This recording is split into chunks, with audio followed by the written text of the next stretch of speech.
How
are you guys doing? Everybody hear me okay? Let's see. We got a few people coming up asking to join.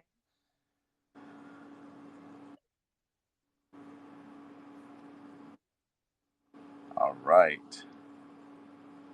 Welcome to the Bitcoin Daily Show, Philosophy Edition. Um, I'm your host, Craig LeBlanc, with with a daily show called the Bitcoin Daily, 8 to 10 a.m. every morning, um, Monday through Sunday for 200 and probably approaching 30, 40-ish straight episodes. So we've been at it quite a while, producing Bitcoin content. How are you doing, Satoshi? Satoshi's Brian. Yes, well, I would say I'm alive and I'm happy to be here. Fantastic. Climbed any mountains lately? Okay, no, I'm just looking at them, but I'm planning on one. It's gonna be up to 5K ish. And I'm gonna do actually a whole silence, 11 days, and go from like 3K to 5 or 6K, and then come back. Man, not many. How many feet is 5,000 meters? We do a Uh, conversion real I don't know this meters number. meters to feet. Uh, Uh, see, it's so 5,000, 16,404. That's some high altitude there. I think that's taller than anything in North America. No, not no. I think we got something in Alaska that's taller, but Denali. Yeah, Denali is the pre-Everest. If you can, yeah, if your body can withstand Denali, then you can probably do Everest. That's the benchmark. man, Yeah. that's that's got to test the body and the mind and everything else between the cold and the lack of oxygen and the duration. And Yeah. there's really no way to get you off of those things. Well, I guess they can helicopter you down, but I don't know how frequent that is for climbers. Yeah. I mean, there's challenges. Yeah. Okay. I have a friend who's stuck in Shishbanga because it's on the Tibet side, and then China didn't give. Anyways, this is digressing. Mountain climbing is challenging. I love it. One thing I love about mountain climbing is you can't fake it. It's it, it's a lot like other things in life. The mountain weeds out the weakness, and if you're not willing, it'll beat you down. It's kind of like, people say you have to eliminate the weak people in your life. I'm like, well, how about just do something so hard they won't be able to follow? The difficulty of the task will weed them out for you. So maybe the problem is you're doing weak things as well, and that's why these weak people can hang around you so much. That might be a little harsh, but Yeah, all right. life is harsh. Life is harsh. Wake up, smell the coffee. Yes. Smell the tea. Jamie, how are you this morning? I'm good, thank you. No, it's all coffee here. I might be English, but I'm a coffee drinker.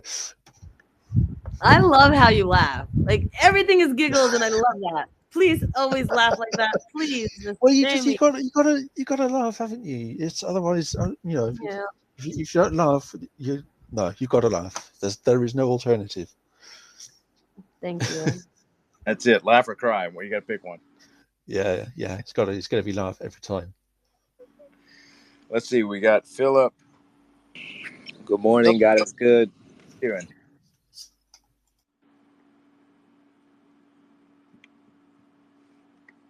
What's up? What's up? Not much. Just getting ready to get cranked up here. How are you doing on this Sunday?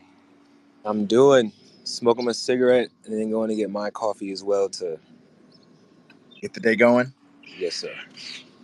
Fantastic. Well, I made this post the other day, and it's just taken off. I think we hit a chord here among the Bitcoiners as far as what we've discovered. Um, we've each discovered something, right?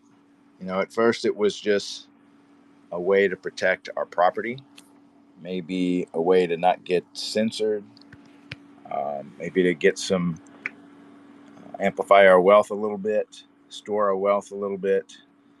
And lo and behold, we find many other things. And one of the things that I posed a question the other day, because I really am not that, comparatively to most people in here, especially in depth. I'm very young when it comes to depth. I got into Bitcoin 2017, but my depth, I did not even attempt to really understand Bitcoin at a deeper level till last year.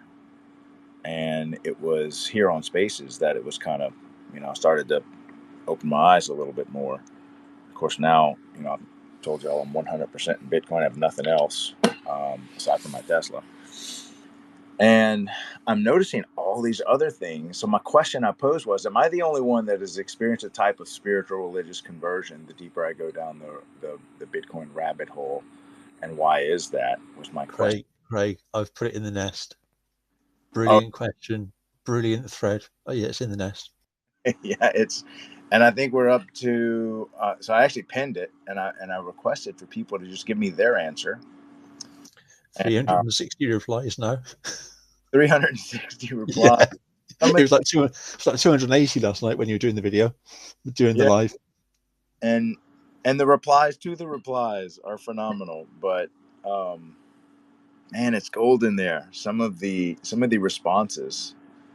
And so I wanted to just open that up to the floor and discuss it, and why something that is just code, why something that is just a place to store your money, a way to just maybe even get rich, a token or a blockchain, whatever the less meaningful frameworks that we see Bitcoin. How is this thing capturing so much depth? Anyway, Philip, you want to take a shot at this? Yes, I believe it's a solid foundation to build on.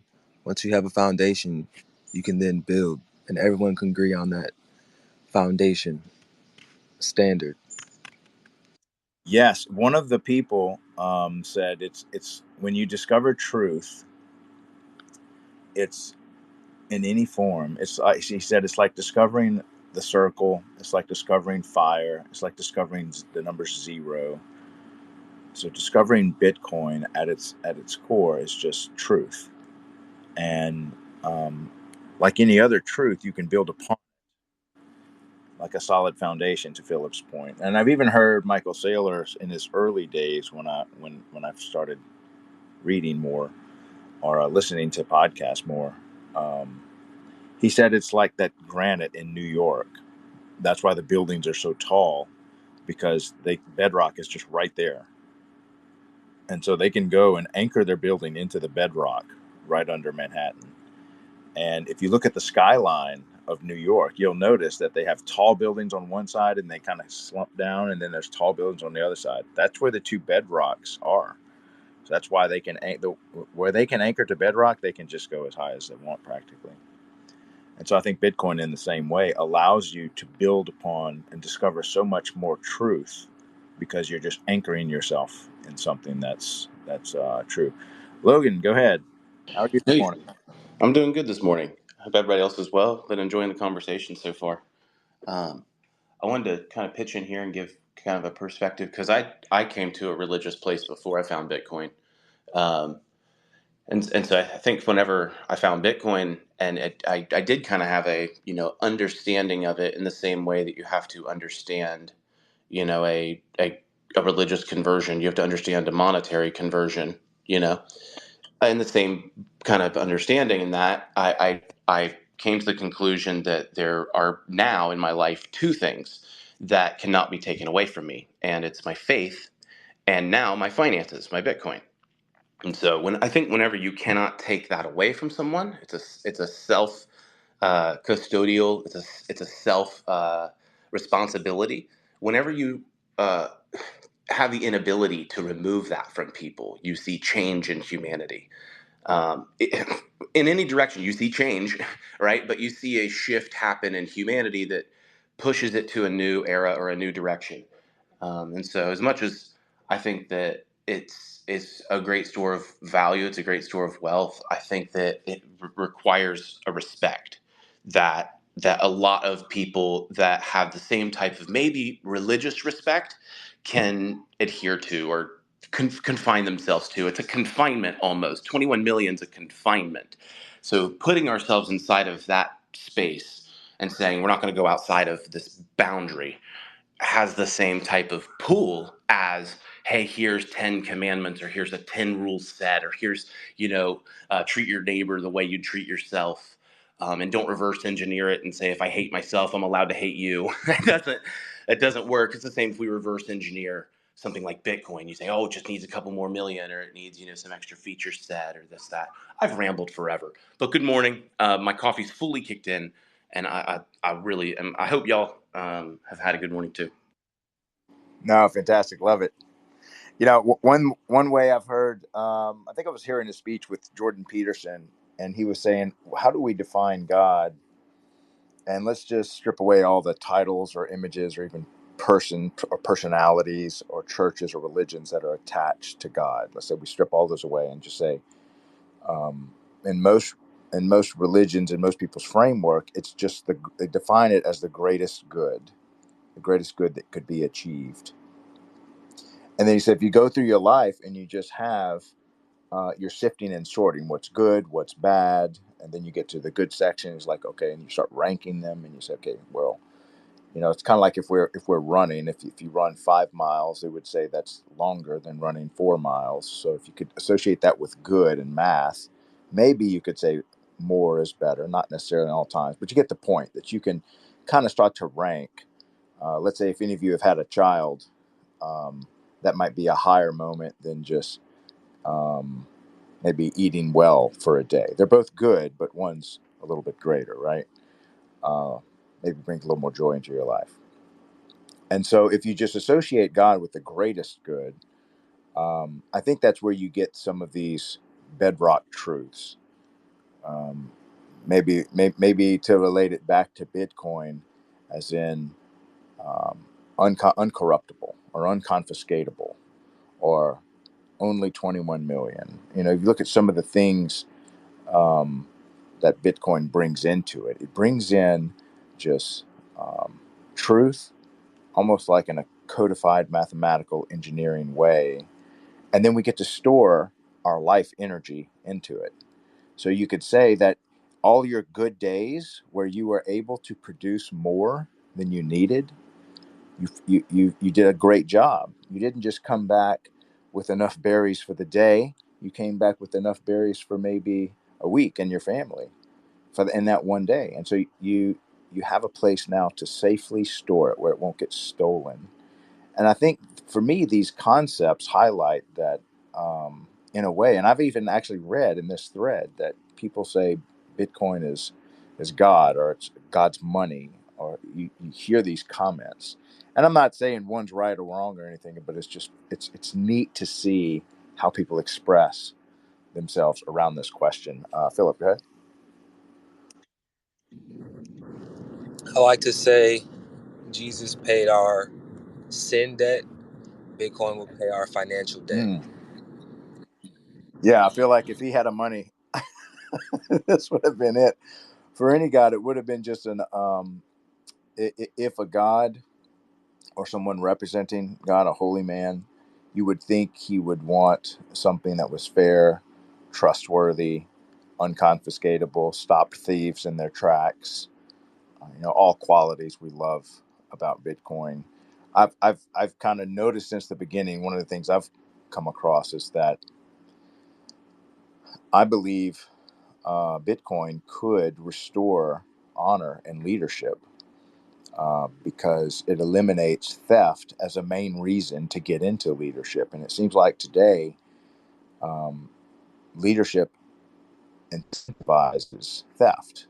Because if you want to steal, getting close to that printing press and passing legislation where you can just, uh, infinitely print money and steal from the population of the planet, it attracts the worst people.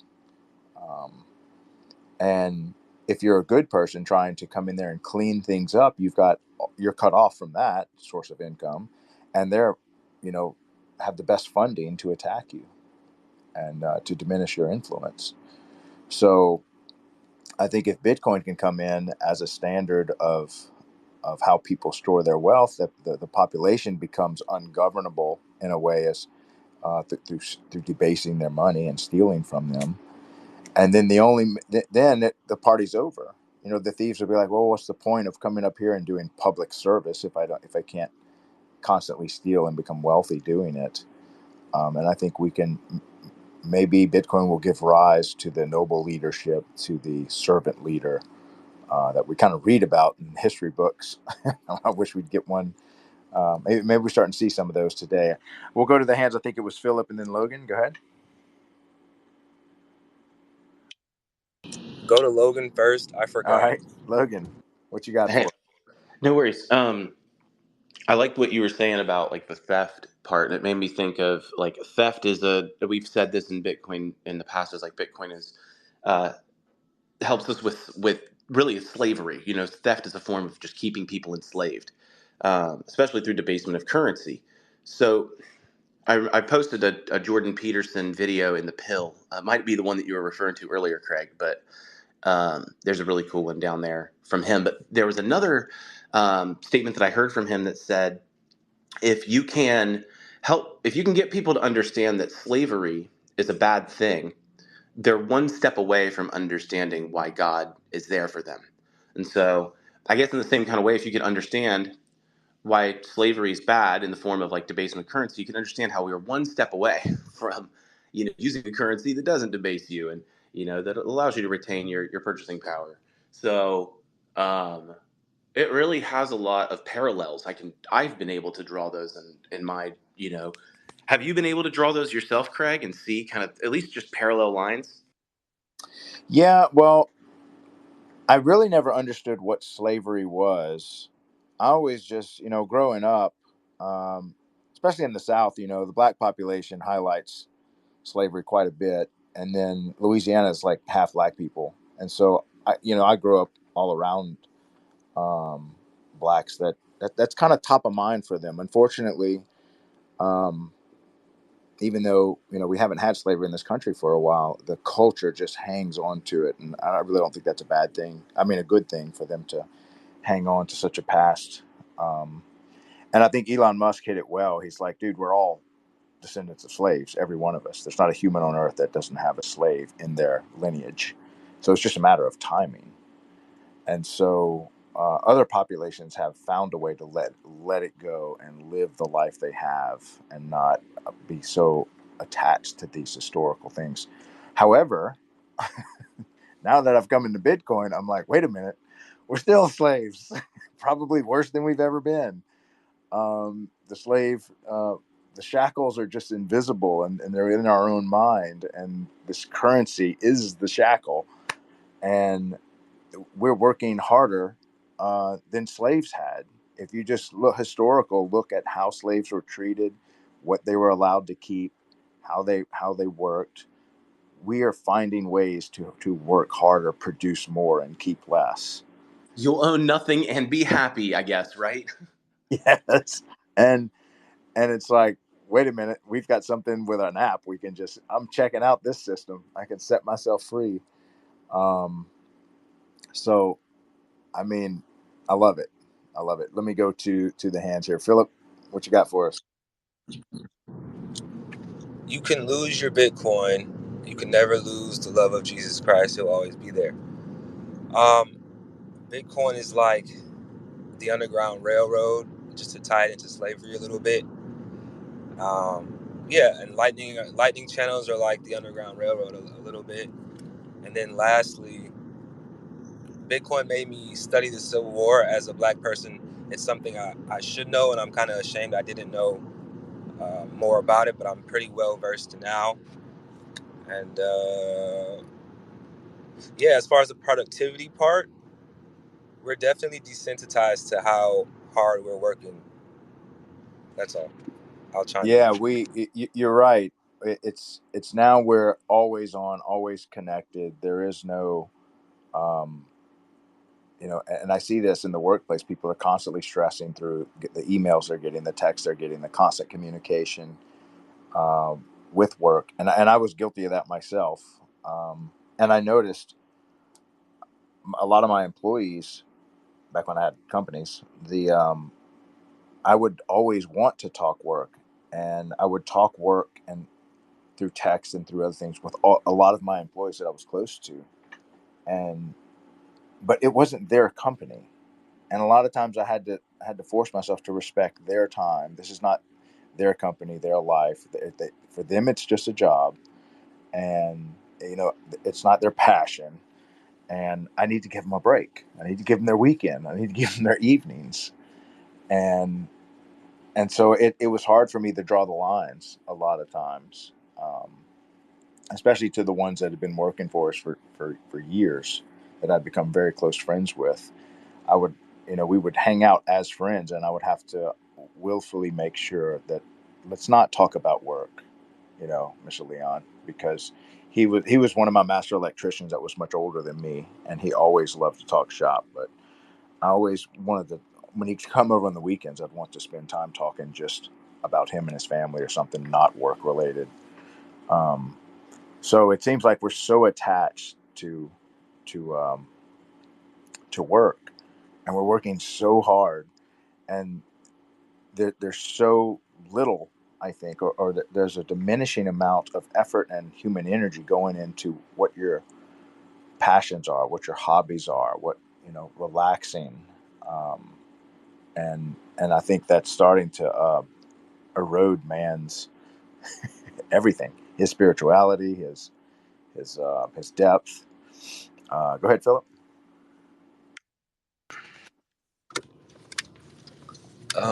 We're all owners and employees of Bitcoin. And then lastly, the passion part. If you get food from a chef who went to school for culinary arts, it's going to taste better than someone who's just making your food for money. Oh yeah, yeah. If you're up against an artist and you're just doing it for a paycheck, uh, you're gonna be struggling, because they do it for free practically. They're doing it because they love it, and you're just there to make some more money. Um, I've always believed that do find something that you're passionate about, that you can make money at, and that you're pretty good at. When those three circles intersect, I did not say this. This was actually Jeff Bezos. Don't agree with everything he does and says, but somebody that excels at that level finds truth and builds upon it. And I think that was one of the things that I took away from some talk he gave. If if you can make money doing what you love, and you're great at it, all those three things have to align. Then something special is going to happen. All right, so there was another thing I wanted to go over. Man, sometimes these mouses, they swell up the whole screen and it gets really big, and I can't figure out how to go back. I think it's like swipe 3 or something. I think I'm still one of the technically challenged. I was on a space the other night. Jamie, you might have been on it with TC. He was hosting. He was asking. Yeah, I think I was, at least part of it. Some of these guys are so technically gifted, and I just am humbled at what I don't know every time I talk to him. Matter of fact, he said something. He said, seed phrases aren't lost, people are. I thought that was a great comment. Wow. Like, seed phrases are always there. They're all there, right there in those 2,500 words. There they are. The people might be lost. Seed phrases are always ever present. Okay, so Lisa says Bitcoin has helped us focus on seeing the light, the hope, rather than the darkness. Is this Lisa Huff? Yes, that was her comment. Okay, what? Okay. I have to push back on that, as they say. I'm really like I used to be a happy person, and then I'm still happy, but like I'm not satisfied, and it's just there's this fury, and it's all because of Bitcoin. It's all because of the things I've learned and the disillusion over and over and over again. And it's just, I get it in some way. Yes. Okay. We're going to win. Fine. But it's just, it's so sinister. And then and then, oh, it's just, and then you're the one screaming these things and you're always wrong, and it's just like, wow, it's just hard. I mean, it's just really interesting how you can have ultimate hope and ultimate dismay at the same time at all times. What's the cynicism? Is that the realization that of what the fiat system is, realization of the lies that we've been fooled into believing until Bitcoin came along to shine light on it? Is that the kind of thing you mean? Yes, I mean that the system has been rigged against us. That this is that everything is a lie, and even it's sinister. It's deeply sinister. Well, yeah. It one is. thing when I think of it, I hold on. Let me add the speaker. I look at it this way: darkness and light kind of coexist. The light exists inside the darkness, and it always seems like there is a darkness surrounding all light. So if you look like a star floating in the middle of darkness, and it seems like there's always more darkness than light, but the darkness never overcomes the light. It can't, like, the light has to be like just squashed out completely. And even if the light gets dimmer and dimmer and dimmer, you can get closer and closer and closer to it and still be able to see. Now, it really depends on what you focus on. If you put your back to the light and you focus on the darkness, then that's all you see. But if you stay focused on the light, to me, that will be your framework. And it's like, what did Einstein say? He says that one of the most important decisions you have to make is if we live in a hostile or friendly universe. And both are true. If you believe we live in a hostile universe, you see death and destruction all around you constantly, darkness, despair. But if you think we live in an abundant, creative, boundless universe, then that also is true. And so light might help you to discover and see the darkness around us a little bit better. Um, but that doesn't mean you need to live by that. And people that live by the darkness, um, whatever it might be, whether it's theft or laziness or thinking that they're not good enough, man, they can feast on that till the end of time, and there's never an end to it. But the same is true for focusing on what you could be, your potential, the boundless, infinite abundance that we have in front of us. And I would say that, you know, I kind of march forth in confidence, knowing that the darkness cannot beat me. It cannot, as long as I stay close to truth and the light, it'll always lose. It's always weaker. I've Um, I've just pushed a reply to Lisa's comment saying that. So Lisa said Bitcoin has helped us focus on seeing the light, the hope, rather than the darkness. And I've replied, since hearing Satoshi's bride's comments just now, I replied to Lisa saying perhaps Bitcoin's truth is the light, showing fiat lies for what they truly are. yeah, well, if you are in a dark room and you're bumping into things, it's hard to see it. So if Bitcoin's a light now shows you what you're bumping into, well, now you can navigate life a little better because you can see. And so prior to Bitcoin, and that's what we see right now, people know something's broken. They know something's wrong. They just can't put their finger on it. The Bitcoiners know exactly what's wrong. We've got the light. We can see where the shackles are. And so we're busy unshackling ourselves constantly.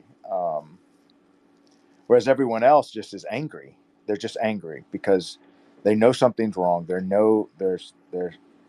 slaves, or but they just can't quite see. And so to me, Bitcoin is the light that shines on what's holding people back. Um, all I right. guess, okay, from what you say about slaves and being free, the other thing is, I know I'm free, 100% sure. The thing is, it's just like but the sadness comes when like everyone around me isn't. Like they're locked in, and I want, and it's this whole thing like the Bible bashing or the Crusades or like I can't save everyone. I can't, and I want to shove it down their throat and like and then when I get to those places, I have to calm down. I have to walk away. I have to do my breathing, and but it's everyone in my path. Everyone. I want everyone to be free, and then it's just and I start getting into this. That's why I'm in the mountains. Like I just need to calm down and walk. It'll get done. Bitcoin fixes this. Like TikTok next block. Like these are the things I say to myself as I'm wanting to run like Paul Revere. It's just it's weird. Well, Satoshi's Bride, it helps me. It helps me when I think I am not the tree, and I am not nature that grows the tree or whatever. I merely plant the seeds. So I can plant a seed, but then I can't I can't grow the seed. It's kind of like having someone do push-ups for you or having do sit-ups for you. Remember, we're all free-willed creatures, and we have to discover truth and our own path on our own. And even if you could drag people up a mountain, how long can you sustain it before you're like, look, I mean, you've studied enough about Mount Everest. You're pretty much on your own getting yourself up and down. And every once in a while, there's like the perfect guy and the perfect, what do they call it? The Sherpa, the perfect guide, where he's strong enough to kind of carry you down and you're light enough for him to carry you. But that's a rare moment.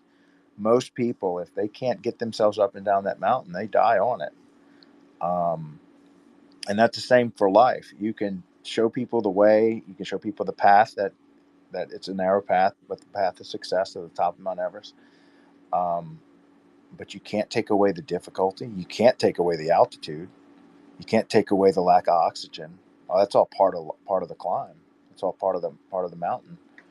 And so, and that's kind of how life is. Is that you can tell people the truth, but you can't make them You can't make them take it. And you can be blind to the. So I was just going to say, you can lead a horse to water, but you can't make it drink. You can't. And look, I struggled with someone recently in depression, and this hit me hard. Like, this is a close person that's super close to me in my life. She's probably top 10 people in my life. And they were struggling with depression. This is 2 weeks ago, so badly.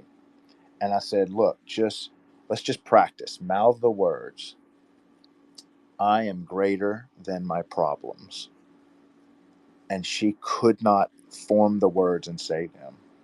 And I was just astounded. I'm like, look, you don't have to mean it. You don't have to believe it. Let's just practice saying it. And after 10 or 15 minutes, I realized that the depression had such a grip on her.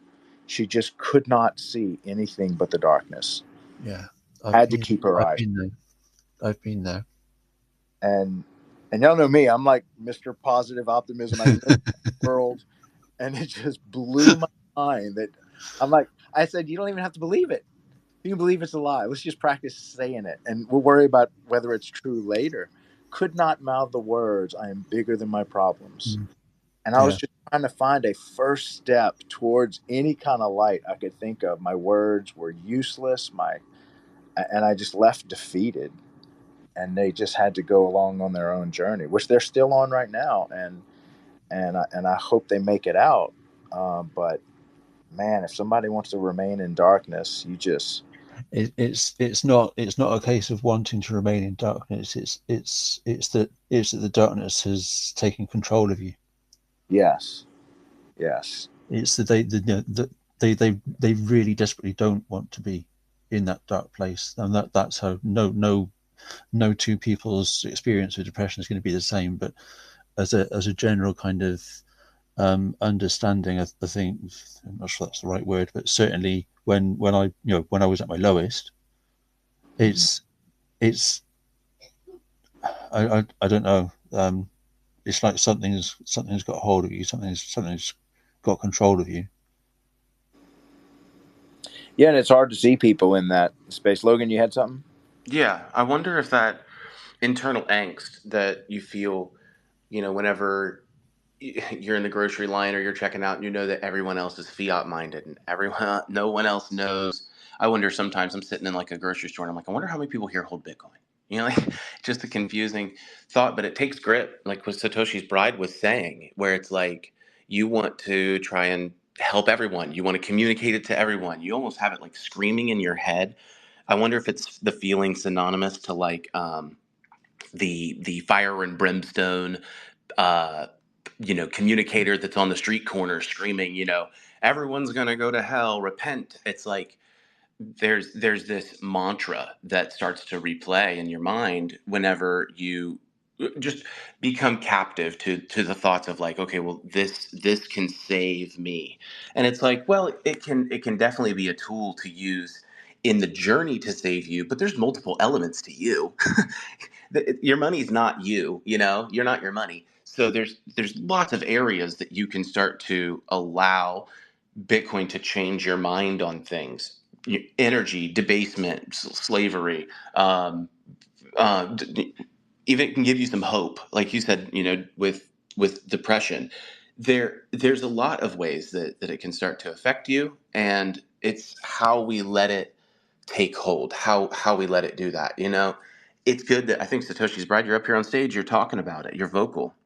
It's the first thing to do. I had to, whenever I was trying to understand, how am I going to tell anyone about this? I remember Craig being on the show with you like day 25 or 30. And we're like, how do we even talk about this in a space? It's really great to start learning that for yourself, because the elements that you carry, the burden that you have for your own, how you entered the space, or how it's affected you, is going to be the tool that you use to show other people, to give them the candle and say, all right, now it's up to you to keep this thing lit. But if you sell Bitcoin, that's what you're doing. So that's up to you, and you hope that they're a star in the sky. You hope that you see them later on with their candle lit still. And that's kind of how I've looked at it. Yeah, I kind of look at it as, you're the bearer of light, and I've been around, I guess, business mentors and athletic coaches, and even priests back in my Catholic days that were just so good at what they were doing, and I would talk to people about whatever that we were talking about, and I just felt like, you know what, you need to go talk to this guy. I just can't put it quite like him. A lot of times when I hear Jack Mallers speak, I feel that way too. Or I hear some of these other guys that can represent Bitcoin so well, I just feel embarrassed to even tell people about it because I feel like I'm going to mess it up. But sometimes you're the only messenger they have. They don't have anyone else but you. So like it or not, they only got you, and you're the best person they have when it comes to delivering this message or getting them a little bit closer to Bitcoin or planting that seed or opening the door just a little. And then maybe they find some of the heavy hitters where they can go read about, Jeff Booth's book or something like that, or Saifedeem's book, where people can really articulate simply and with great depth what it is that we're staring at here. So I would just say, don't let the day pass by when you could have spoken to somebody about Bitcoin and your message could have gotten through a little, because that time is never coming back again. And that might have been the little nudge they needed for them to pick up, one of the good books that's been written or one of the great podcasts that's out there. And at the same time, remembering that you need to meet someone where they are. So yes, of course, take the opportunities. I'm not not poo-pooing that in any way whatsoever, but just be aware, like Satoshi's Price said, you just want to go and ram it down their throats. which is quite likely to have the opposite result of what you're intending. So it's so important to understand where someone is, and then just drop these little nuggets and these little crumbs in a way that's going to resonate with them and resonate with what their problems are, and that kind of thing. So yeah. Philip, go ahead. We are Christopher Columbus discovering a new world. There's only so much land in this new world, limited. How are we going to bring back this information? Are we, yeah, that's it.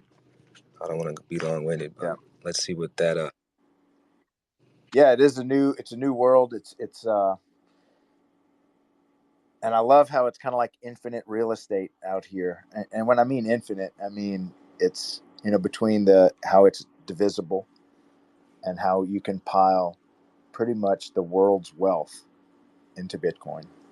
And it's enough land for all, and the land can't be stolen, and you can build a future on it. I have to push back on that. I'm sorry. It's limited. I have a bridge between these two perspectives.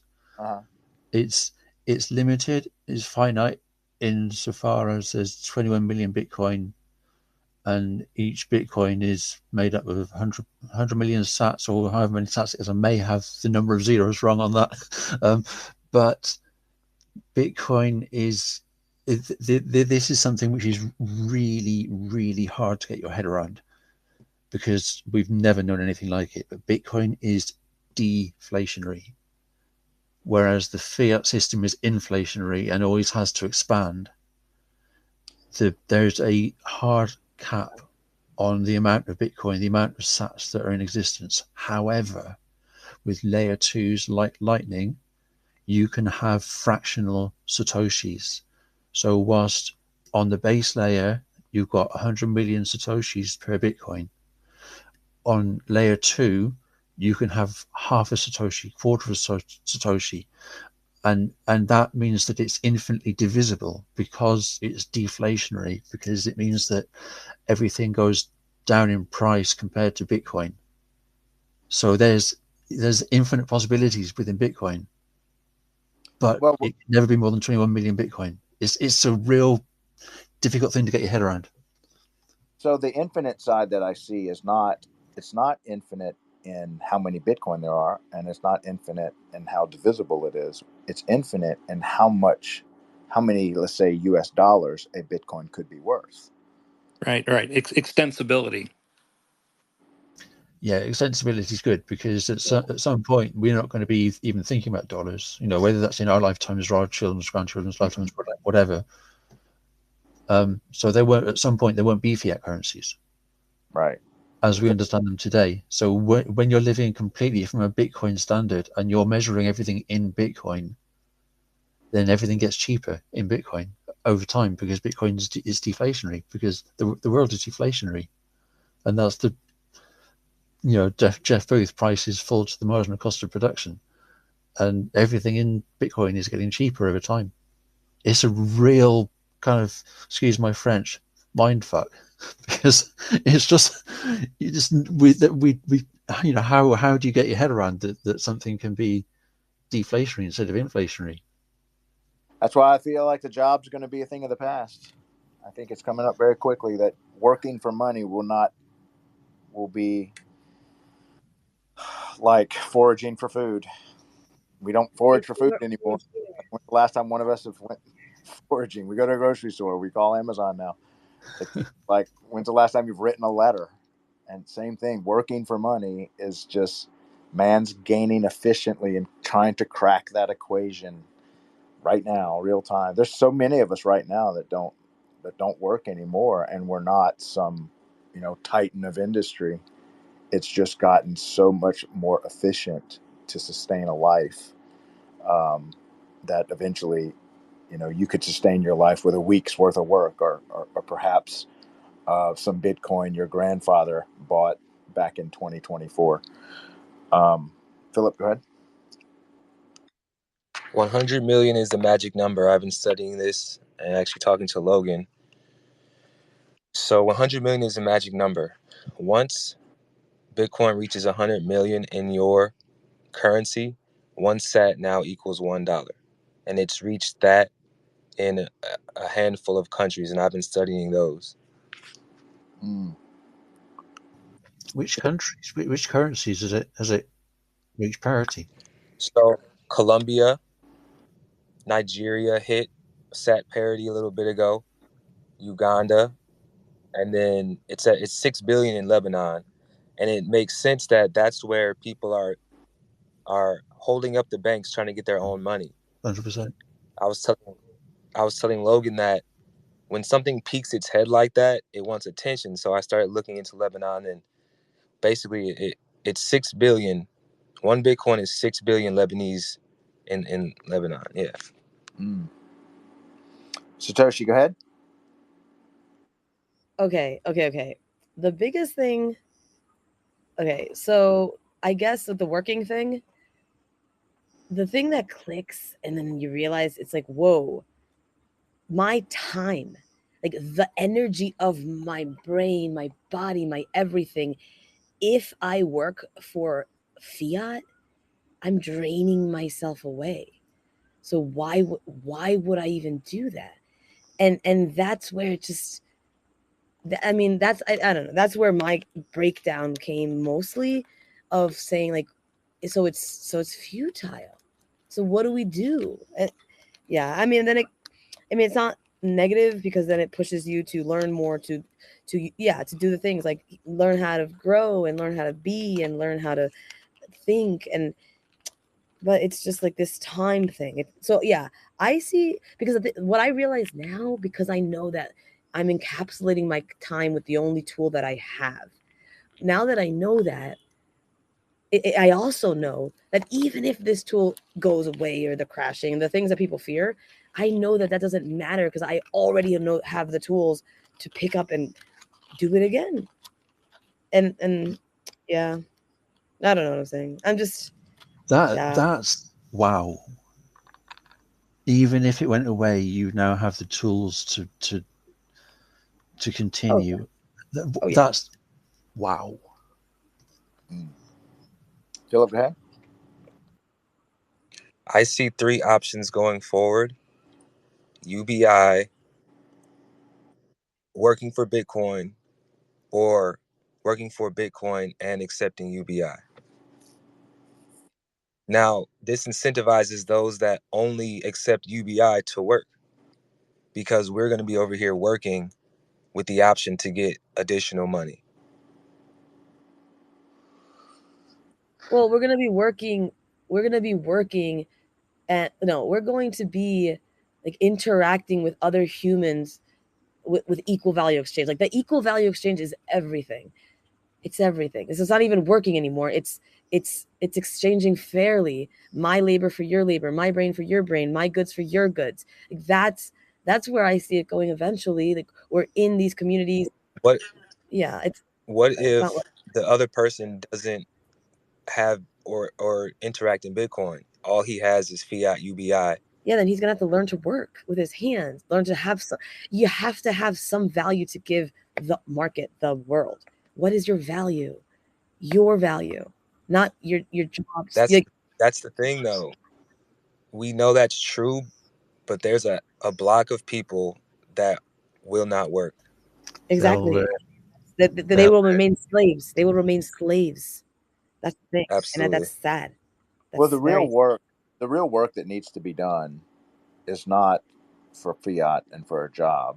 The real work occurs after you're set free from that. So people think they're working hard at a job and for their money, but that's an illusion. The hardest work is to develop yourself. So let's say you're freed from having to work for money. You just have infinite money. Um, that's when the work really starts. Is because now you're not having some manager tell you what to do with your time and threatening to starve you if you don't, and take away your home if you don't go to work. Now you're free, and freedom is terrifying. Just watch what rich people do with their time and how lost they get. And you're no better than them. You will be just as lost. You won't know what to do with your time. You do terrible things with your time. I've done time, and to say that when you solve your money problem, again, I'll repeat this probably till I'm dead. When you solve your money problem, you find your real problems, and the real problems you're going to be facing is um, your fears, your laziness, your um, not wanting to just push this mind and body and take advantage of everything that this life has to offer. So this job has just been this massive distraction that you've been stuck in. But once that distraction is gone and you have to face personal development head on with all the time in the world to do it, good luck, man. It's a challenge. It's way harder than any job you could ever have. So I don't look at jobs going away. It's going to be a rude awakening for a lot of people when they are set free. And I think Bitcoin will set most of humanity free from having to work to sustain food, shelter, clothing. And then what? Now we got some real problems. But out of those problems come the best, I think. A new renaissance. Go ahead. That's exactly what I was going to say. I love this. The more conversations that I'm part of, the more I learn about Bitcoin, and it's like this idea of a second renaissance. It makes so much sense. Yeah, it's going to be a hard kind of journey to get there for many people, but yeah. I can't see hands, so I'll that's what it's like for now. One thing before we go to hands, it's not having time is your excuse. I don't have time. Another excuse, I don't have time, I don't have the money. So when you have the time and the money, then you realize, oh, the real reason I wasn't doing that thing is because I'm afraid, I'm sad, I'm hurt. And so now you got to go deal with that fear, that sadness, and that hurt, because that's what was holding you back all along. It wasn't that you didn't have time. It wasn't that you didn't have money. It was because you hadn't dealt with something much deeper. And so when you take away the need for money and the job and all this other stuff, well, I would do it, but I have to go to work. I would do it, but I'm late. I would do it, but I'll get fired. I can't ask for another day off. What happens when those excuses are eliminated and you realize, no, those were all lies. Actually, I'm afraid. I'm not good enough. I'm sad. I can't do that. That's the real fear stuff you got to face. Pass it over. Craig, you put that in another post, and you're going to get so many replies on Twitter. Welcome to my life. Yeah, it's who am I? Who am I without my job title, without my family title, without. I think, did I lose Satoshi? Was that just me? Or did anyone else lose her? Satoshi's gone into the Matrix. Yeah, I'll tell you who you are. You lost. Like the rest of us fools. Are there hands, Craig? I can't see. I see. Well, I saw Philip and Logan had their hand up, but I think the smiley face took it over, or the laughy face. I got you. I see bounties becoming a big thing again. Like, thank you. Like Michael Saylor and Block or Strike that has their public amount of holdings on the Lightning Network. I like looking at Lightning stats. They can post bounties for different things, and it's a different way of working, I guess, in the future. Well, here's something you got to think about, Philip. Right now, we have a need for money because the world's set up to where you can't get anything without money. But here in America, or let's say here in Louisiana, if you want, in my subdivision, if you want oranges during orange season, don't go buy one. There are literally, in my subdivision, I could go at any day and pick up 1,000 oranges. Everybody's got an orange tree in their front yard, and they're all just rotting, hitting the ground. There's so much abundance when it comes to oranges. Life is getting ready to get like that, to where all you need is food and shelter. Like, here, take that. You don't, like, we've got so much of that going around here. It's totally abundant. It's like growing up in a wealthy family. What you need, clothes, take that kid to the store. You need an education, private school education. You're old enough to get a car, here's a car. So when we all grow up in a wealthy family as humanity, wealth is just, it's not lacking. And it's like comparing American society or some American neighborhoods to maybe very poor nations. Man, to get a bicycle is huge over there. And over here, they're practically giving bicycles away. Any kid can get a bicycle over here. Any person in America can get a meal. I don't care how poor you are, you can be homeless. You can get a meal. Food is just cheap. And I'm not saying it's good food, but could be. And so what does the world look like when none of us need any of food, shelter, clothing, that kind of stuff? It's literally, life is that abundant because, I mean, you can see how we get there through abundance, but you can see how farming got us there, mass farming. You can see how supply chains just got super efficient.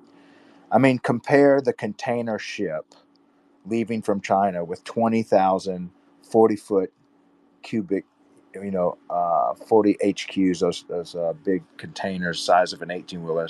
Now they can hold 20,000 of those. Imagine that departing and competing with like a Christopher Columbus sailboat. How many of those do you need? So look at the efficiency increase. And we're growing so quickly on how quickly we can create abundance that we're going to reach a point to where it's nearly wasteful to create anymore because we don't have enough humans to consume that much housing, clean water, food. Like there's too much food. Like, slow down on the food. The population can't eat that much. Repopulation agenda, repopulate. Let's go. Right. And actually, you can get there right now. You don't have to wait for the world to get there, for hunger to be solved, for the poor to be no more among us. You can get there right Craig, now. Craig, I'm sorry. Remember that 100 million is the magic number. Just remember that 100 million. Once your country hits that number, one sat equals $1. I want you to study that. Yeah, I've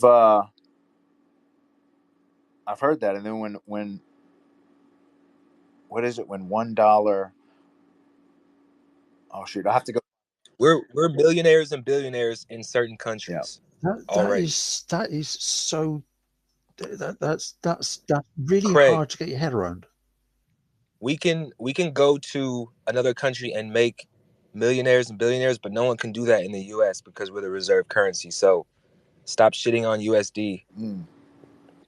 It's every fiat goes to zero against USD. Yeah, I agree with that, Philip. Hello, Craig and others. I always enjoy coming to this group. It's I would say most of us are Western, more educated than not, perhaps more well off than most in the world. But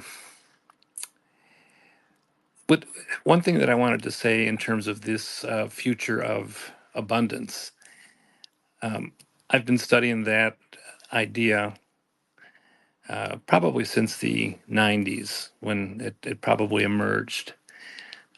Scarcity versus abundance, technology. And then we had the dot-com crash in 2000.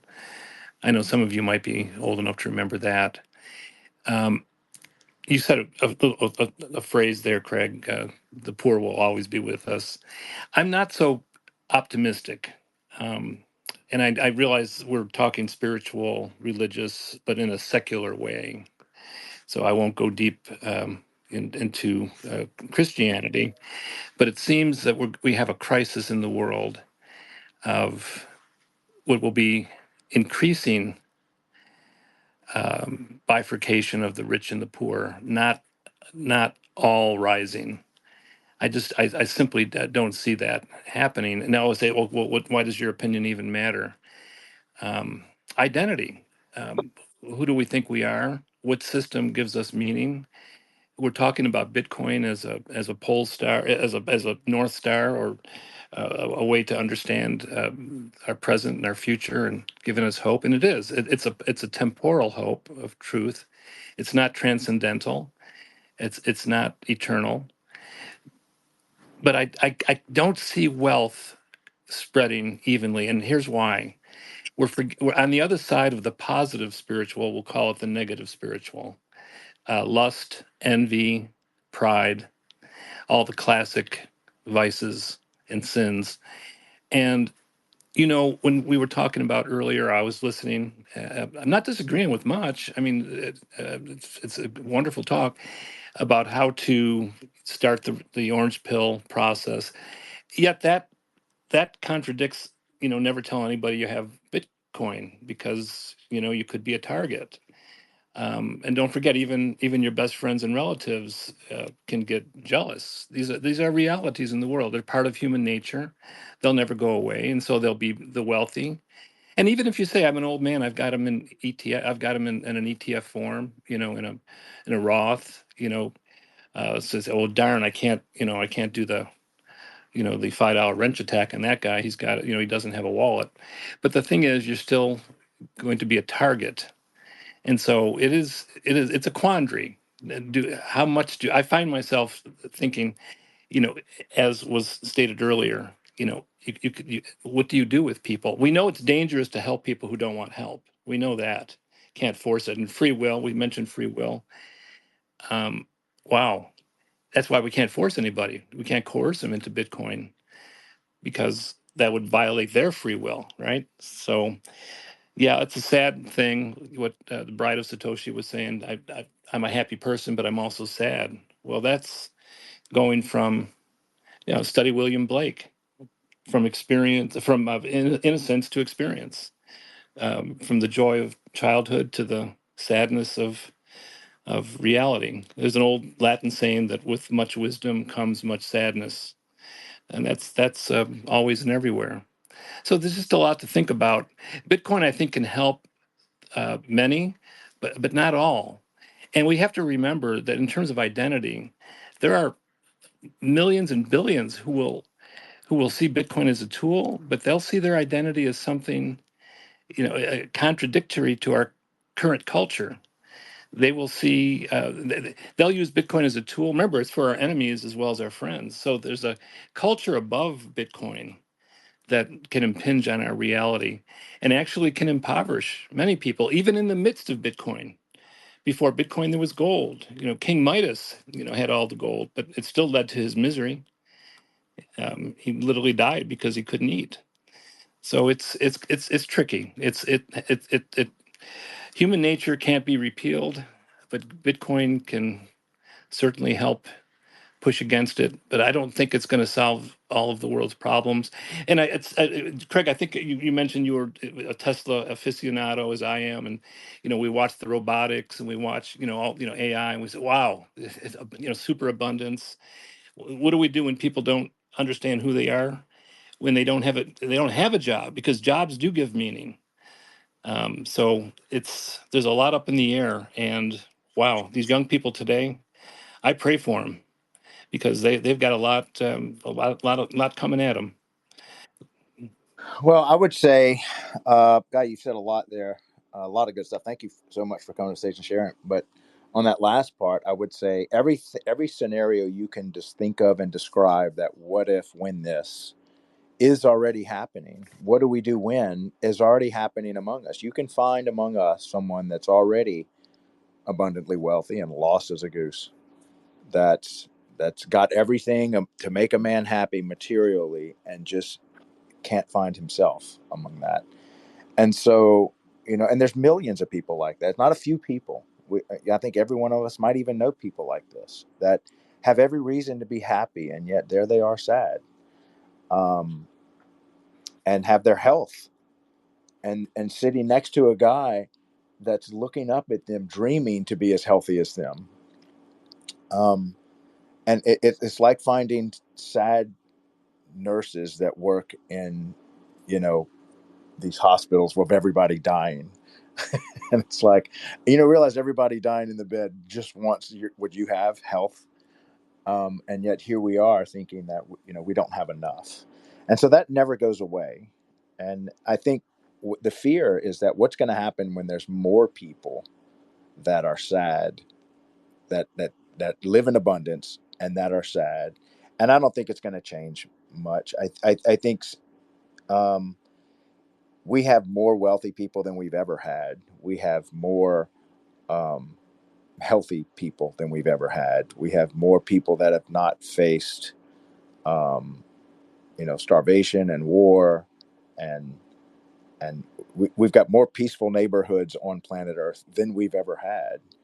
And the fear just seems alive and well, because I think fear exists inside of each man, not and there's no amount of abundance is going to beat sadness as a potential path for a man. So that the path of sadness will always be available for you to take at every stage in your life, and that never goes away. And it doesn't matter if you're cared for by your parents, if you've never met your parents and poor, or if you're the richest man on earth, you can always take that path of sadness at any point in your journey. And I think that path, in a way, is good because it's necessary to have that path to bring meaning to the path of joy. What is joy if that's all there is? Is it really joy?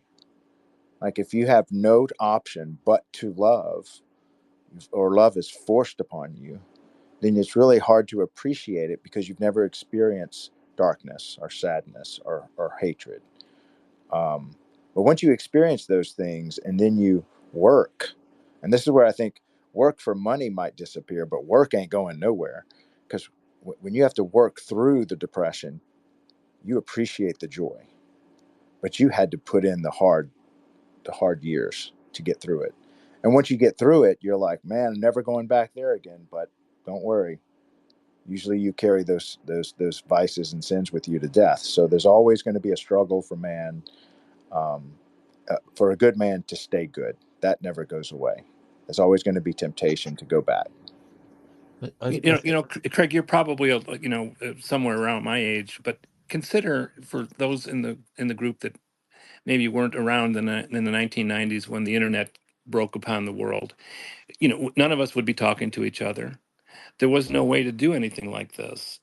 But when we consider what we are exposed to, our human brains, our eyes on the screens, none of this existed before the 1990s. Oh, just a little bit. In some environments, you had terminals, with mini computer, mainframes or minis before the PCs came along. But the widespread digital revolution really hit in the 90s.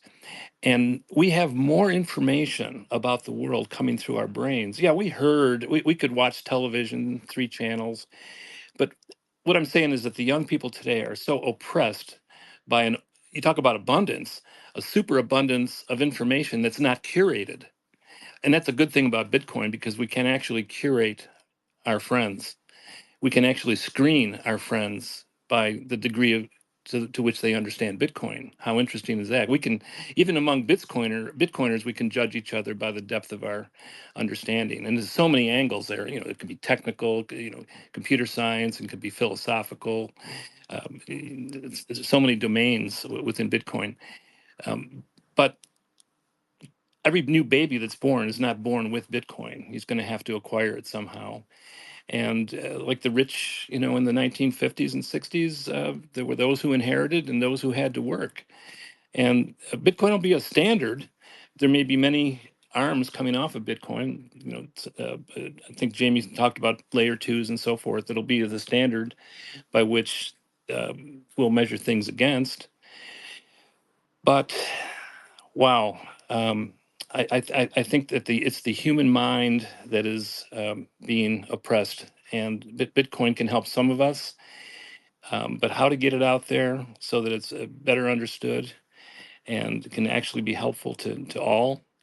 I just don't see the this the arc of history changing very much because the human condition doesn't change. Um, Bitcoin gives us an option, but it's not the solution. Yeah, Just and I would to go ahead. add to that, I think the term that we've all become aware of because of COVID, and it's unfortunate that's how we became aware of this term. But what I'm thinking is herd immunity. So it doesn't need everybody to understand it. It doesn't need everybody to use it for everybody to net benefit overall. So as long as there are enough who are benefiting from this because they understand it early or wherever they are on their Bitcoin journey, and then a rising tide lifts all boats, and that's kind of how I see Bitcoin potentially changing the world, changing humanity, bringing everybody's standard of living up wherever they are. Yeah. Let me go to hands. Philip, then Mars. Go ahead, Mars. I'll go after you. Good morning, everyone. Man, a lot of thought. This is a good topic. And a lot of thoughts. But when I was listening to y'all, I was thinking about like a if like an age of abundance or abundance in my personal life. Like for me, like when abundance or blessings come, like it needs to be paired with gratitude, or else I just get complacent with it, right? I just get used to it. I get spoiled. And like I also agree with what Craig was saying. Like an easy life for me is often a superficial life, and has led to many problems for me in my personal struggles. Like when I hit hard times, it's because I was on easy times before that, and I didn't appreciate it. And so like this element of gratitude is really an underpinning that I need to stay grounded in things. And like what it really comes down to is with gratitude, I almost think about it like a verb these days, because like I can think in my head, oh, I'm grateful, but then I just carry on my day. And if I don't like manifest it, if I don't demonstrate gratitude in like almost a physical sense, like choosing to do something to give back, or to, go out of my way to like, or let someone cut in front of me in line, like, something like can be very simple stuff, day-to-day stuff, right? Or it could be like a planned thing, like going to church, and actually spending the time to focus on it. If I'm not doing these things, I am naturally fall into this state of like restless, irritable, and discontent, where like after a period of time, these blessings in my life, I just get used to, and I want more in a selfish sense, and I become, I don't know, I just become unfulfilled. There's a hole there, right? There's a hole there that can like in my soul almost, that like seems unfilled, and I turn to drugs and alcohol when that hole gets big enough, but like people turn to other vices. And so like with this age of abundance, or abundance in my life, or blessings in my life, if I don't have a certain level of gratitude, it slips. It slips. And it's like a really interesting time. Like that's one of the things I got to be careful about with Bitcoin, right? If Bitcoin's going to go where it's going to go, like I got to be ready for it. I got to be ready for it to bring a change in my life in a positive way, to bring me resources or to bring me opportunities. And I got to be careful with those things, or else I'll misuse them and I'll abuse them, and things will turn south inevitably. I'll stop there. Man, thank you for sharing that, Mars.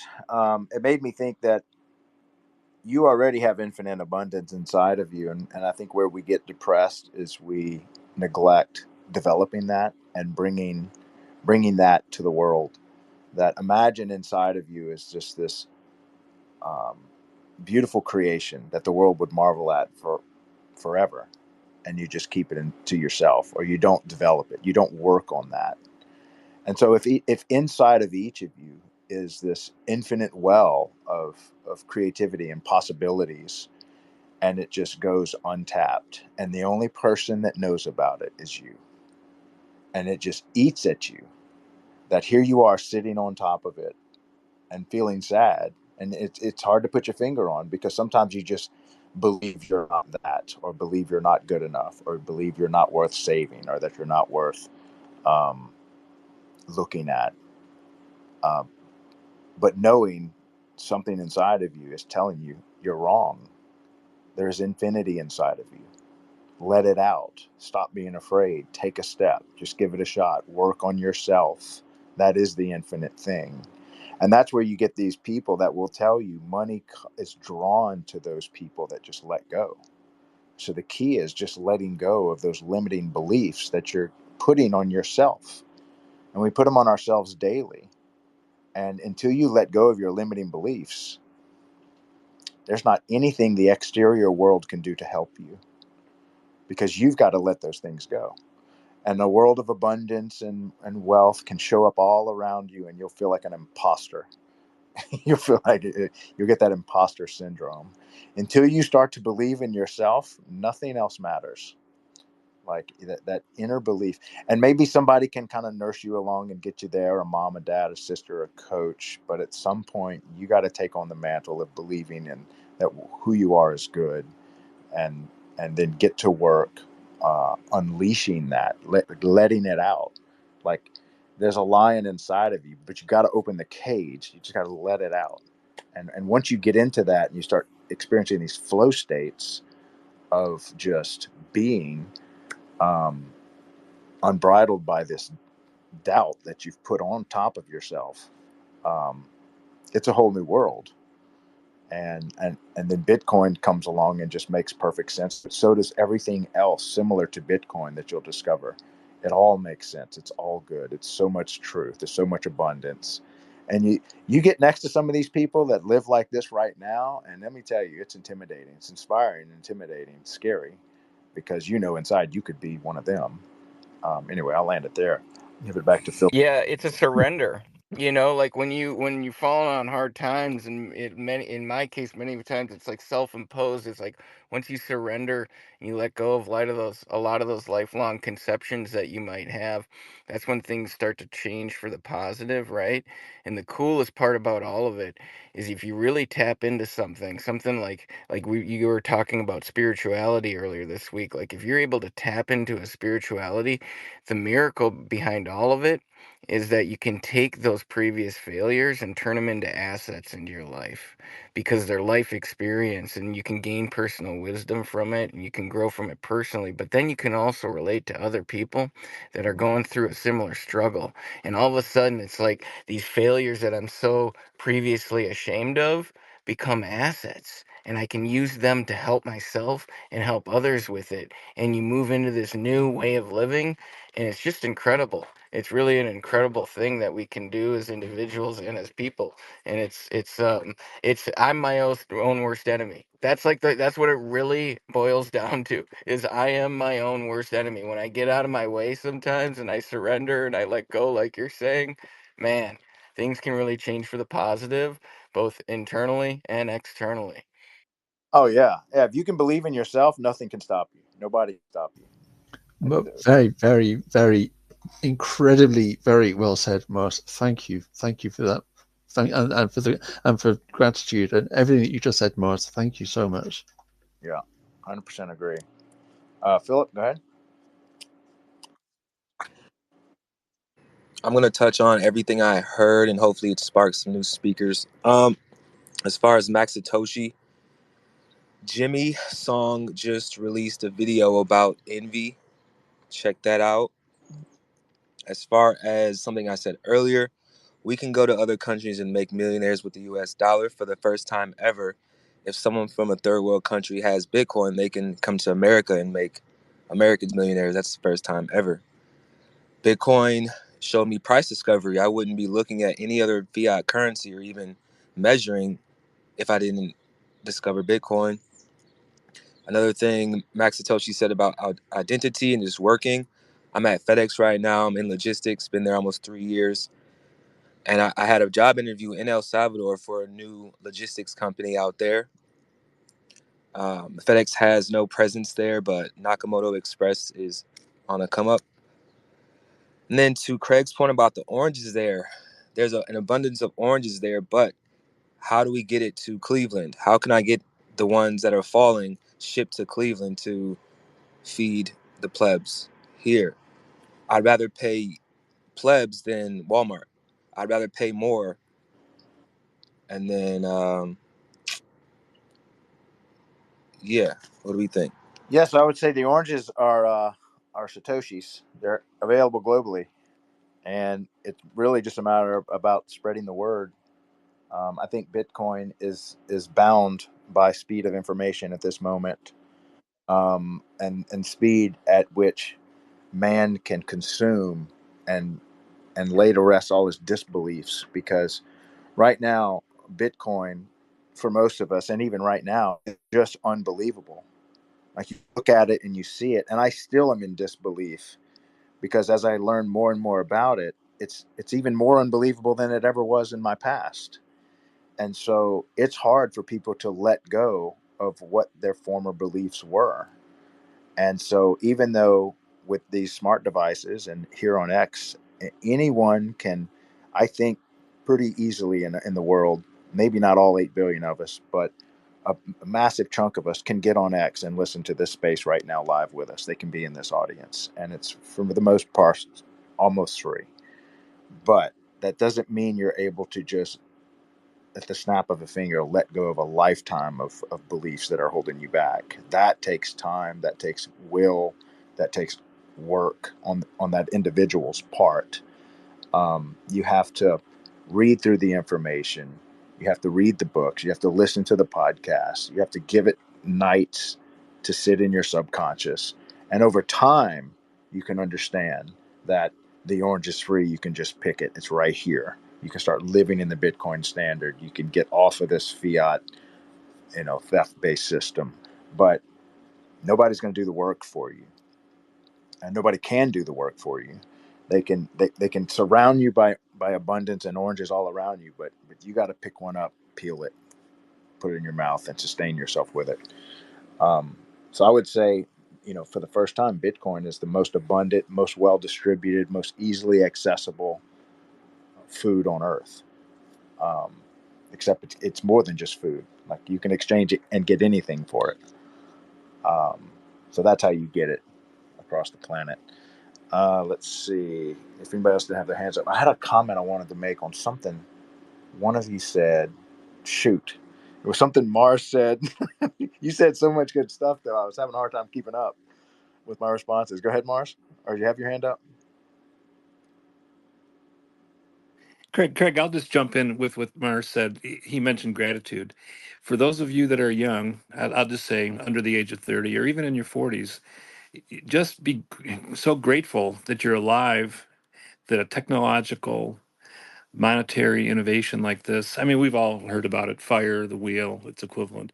I mean, I'm going into my eighth decade. And I'll just tell you that it's still amazing. It still brings me joy to know that there's Bitcoin, to be involved with it. However, being in your 20s or 30s or 40s and getting Bitcoin now into your portfolio, wow, that should give you great solace and great hope. Right. Yeah, let's go. Yes, absolutely. If you're young and you're not Bitcoining, you're wrong. Yeah, yeah. Everyone that has Bitcoin now should just be humbled by the fact that and not just because of our wealth. That's not why we should be humbled, or our future generational wealth that we might be holding right now. We should be humbled because we should feel honored that we get to bring this to the world. I promise you, they're going to look back on us, the people right now in the spaces, the people that are speaking about Bitcoin, that are trying their best to bring this to the world. And we think we're failing, and they're going to look at us as the greatest generation that put an end to fiat currency.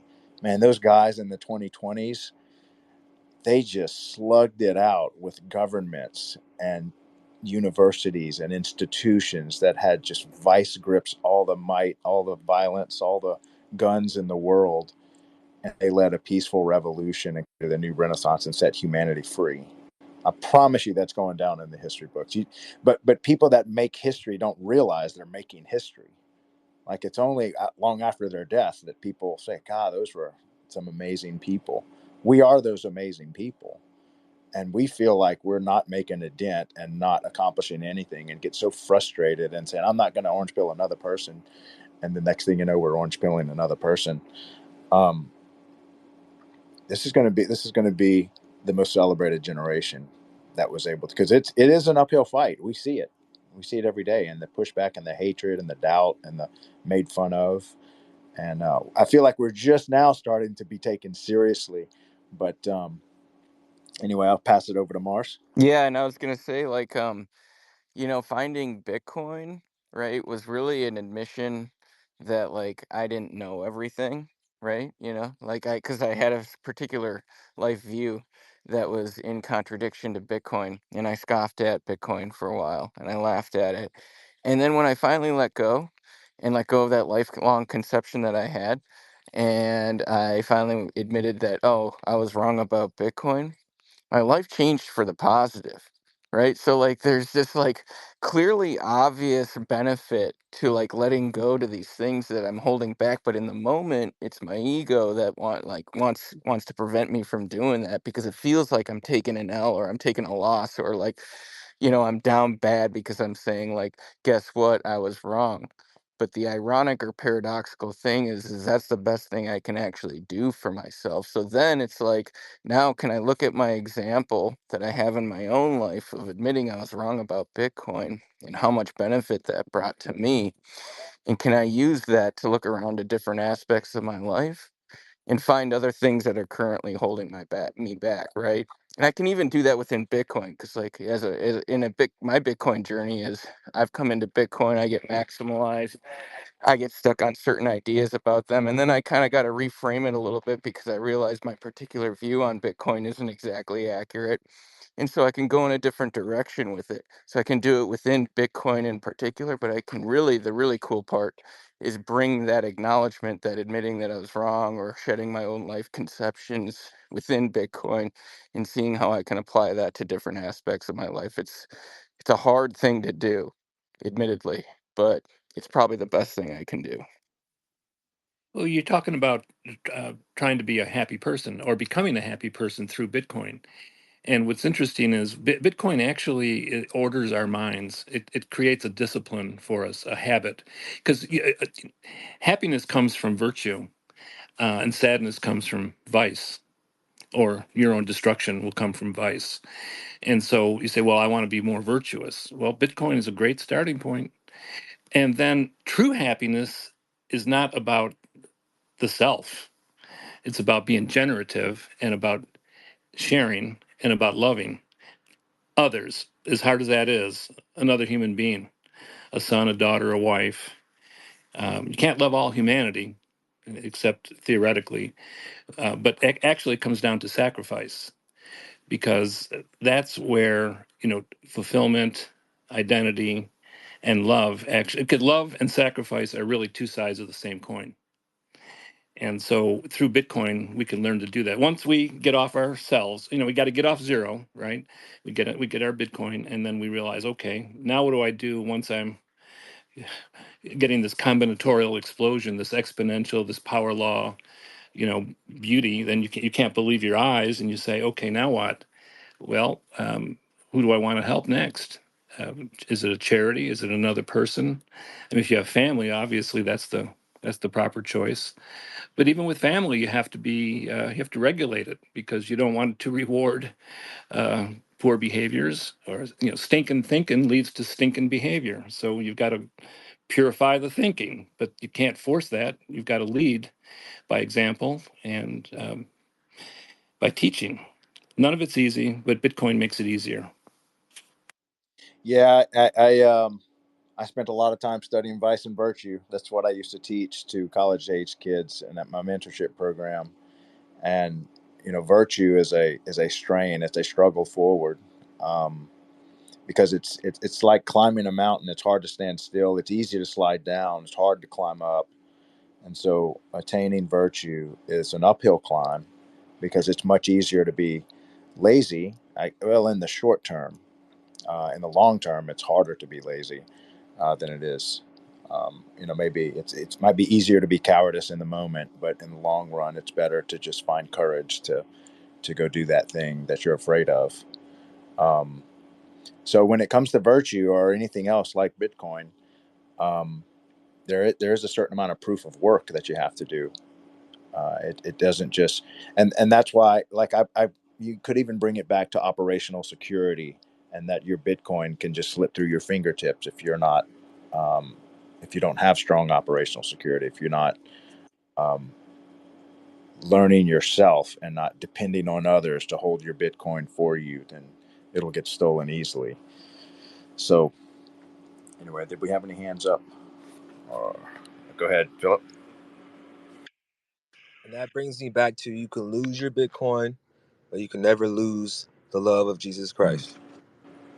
Oh, I know. I thought I found something that when Mars was saying, I don't know if any of you have ever been into training dogs, but I had these. They're both dead now, but I had these two Great Danes, Max and Mila, and Max was just a big old boy. He was, I think he got up to about 140, and he was ripped. He was one of these dogs that you could just see the veins. He's a great dog though. He was definitely a manly dog. Um, but anyway, when I trained him, it was it was just repetition.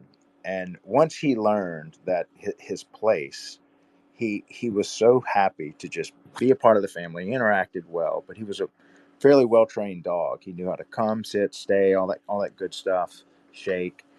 Um, and you kind of have to treat your body the same way. Like a lot of times, we let our bodies just, it's kind of like watching people walk their dog, where the dog's just pulling them everywhere, and you have all this laziness, this desire for sugar, this desire for a good time, this constant, and that's just that wild dog that's just pulling and pulling and pulling.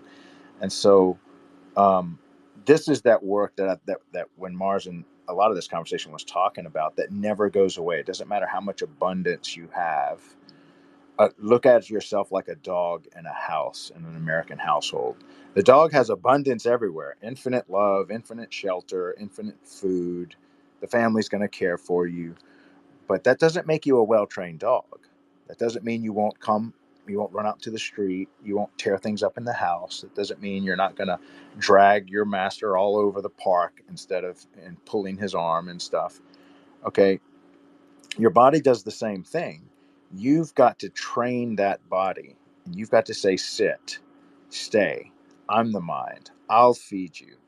We'll work on our goals. We're going to make the most of this life.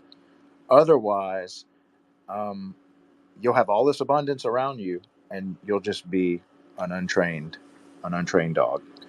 Um, and I see that as being the work that's heading our way. That after all these jobs for money disappear and we have abundance all around us, which I think is what Bitcoin will usher in, we're going to have a bunch of untrained dogs, a bunch of untrained men that just don't know what to do with their time, that they're not shackled to this job. And the thing to do is now you got to get busy training yourself, making yourself into a virtuous man. And good luck with that. It is a grind, but it's so rewarding and fulfilling as you make progress down this journey. I don't know you ever get there. And to something that Max said, um, when you start to give, that's that. Remember, light. If you think of a light, it pushes out at the speed of light in all directions. The source of light just emits and it just expands and it goes and it lights up other people. And the source, I forget the quote, but I'm gonna let Mars go and then I'm gonna look it up because I don't want to mess Yeah, this up. no, So go I ahead, was Mars. gonna say that, like, and I relating a lot to what you're saying, and like with if you think about Bitcoin or spirituality, like I have this false um understanding of it that is really dangerous where like like if like a spirit the term spiritual awakening, that's not an event. It's not like I awaken and then I'm spiritual, or I awaken and find Bitcoin. It's a process and it's never ending, and it really is a thing where it's either I'm progressing or regressing. There is no standing still. If I'm standing still, then I fall back into those old ways and I actually lose it. So like I have to understand that this is a lifelong journey, right? Like that the process of being spiritual or the process of living even like a Bitcoin life, it requires work on my part. If I do nothing, I will regress. And there's a humbling aspect to that, right? Knowing that like this is a lifelong journey, but it's also magical because it gives me the fuel to keep on pushing and to grow. And I can grow. And it's messy. You're right, Craig. It's messy. It's not like, I don't just change and then all of a sudden I'm better. It's 2 steps forward, 1 step back sort of process, right? That's the way it is for me, at least personally and individually in my life. And I'm okay with that because, again, when I do make mistakes in the future or I do regress, those are the very learning opportunities where I can then, go back to the drawing board, figure out what happened, and I have an opportunity to grow from it, right? So it's all tied into this almost kind of beautiful intertwined aspect where my failures are actually my benefits, but my failures come when I'm not working. So, it's just a really cool process. That is